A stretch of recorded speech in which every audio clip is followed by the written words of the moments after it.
Ladies and gentlemen, welcome back to my channel, and this is Mr. Z. Today I'm going to give you a little listening test. Practice makes perfect. I'm going to pick a piece of news from CNN.com. It's about the lately happened anti-Asian hate crimes, happening around the world. So let's take a look. Actually, take a listen. I might add some subtitles, but let's see. The outpouring of grief and anger over the news that 6 Asian women were among those killed in the shootings at 3 Atlanta area massage parlors has drawn attention to the rise of anti-Asian violence in the US. That's the first paragraph. And it's not just an American problem. From the UK to Australia, reports of anti-East, anti-Southeast Asian hate crimes have increased in the Western countries as the pandemic took hold this past year. At least 11 people of East and Southeast Asian descent CNN spoke to describe racist and xenophobic incidents, such as people moving away from them on the train, verbal abuse, and even physical assault. The past year has seen more. Some Western politicians repeatedly stress China's connection to the COVID-19 outbreak, as well as the race to the rhetoric against the Asian superpower. Within this environment, advocates say people of East Asian and Southeast Asian heritage have increasingly become a target for racism. But many European countries, including France, Germany, and Belgium, do not collect demographic data on ethnicity for historical reasons, making it difficult to take an accurate measure of the scale of the problem.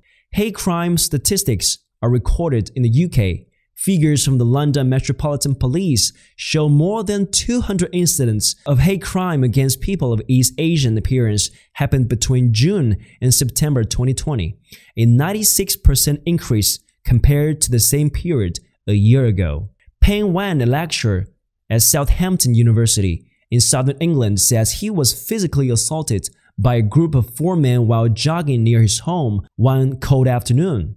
The man yelled racial slurs at the 37-year-old, including Chinese virus. He told CNN they got out of the car matter. After Wan yelled back at him, punching him in the face and kicking him to the ground. He suffered minor facial injuries and nosebleed, but the trauma of the event made him worry about leaving his home, his future in the UK, and safety of his young son, he told CNN.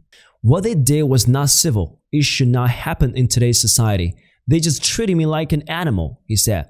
Police have since arrested 2 men on suspicion of racially aggravated assault, according to a statement sent to CNN. When Donald Trump was the US president and he said this Chinese virus, that was absolutely wrong, he added.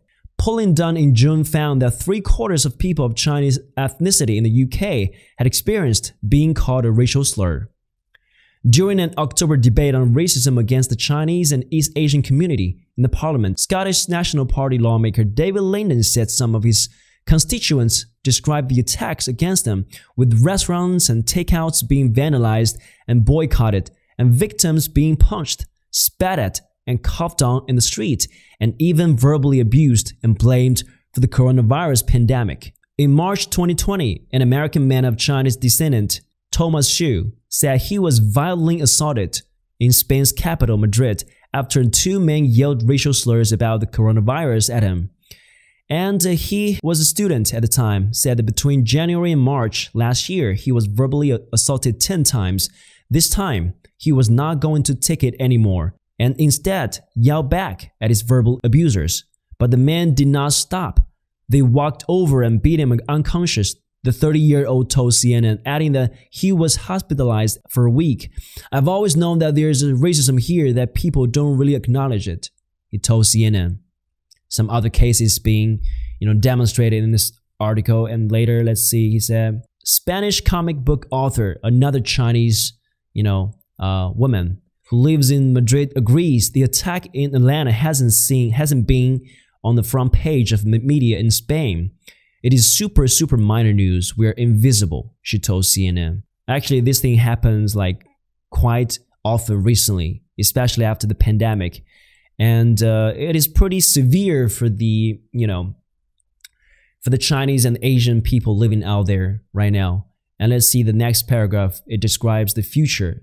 People are worried about the future generations living in the Western countries. The campaign group estimates that In 2019, there was one hate crime incident against an Asian every 2 days in the Paris area alone.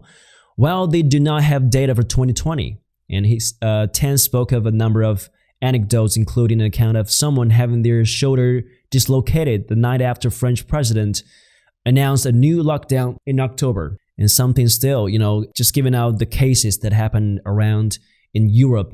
And let me see later. Back in the UK, Singaporean student K told CNN that a person selling roses on the street started shouting coronavirus, coronavirus after she refused to buy flowers. I'm not from China, but I'd imagine all Asians get conflated when it comes to this kind of racism, she told CNN. I've also noticed more luring, but I will say this kind of racism or intimidation isn't new to me. I faced it since I came to London in 2016 for my undergrad. And another Malaysian Chinese journalist at a British newspaper said that the incidents reported in the UK have spread a chill among Southeast Asians. I want to go out by myself when there are more people around, but I ask myself, is it more likely I will be verbally abused or attacked? The fear is very palpable, she said. Okay, throughout the whole, passage, we don't hear any new words, actually, some pretty easy words to pick up. And also, if you guys listen carefully, you will notice that it's a sad story that's happening to the Asian community in the US or in Europe. And I hope people are taking more care of themselves right now, because a lot of my friends also are now living in Canada or in Spain. So it is sad to see that these many incidents showing a hate crime against our Asian people. Even though we're now living in China, I hope that you guys can have a reflection on this. And yeah, that's basically about today's listening material. If you guys like today's kind of content, you can just leave your comments down below. I will try my best to read you more news or stories from outside the Chinese webs and such. All right? I guess I'll see you guys next time.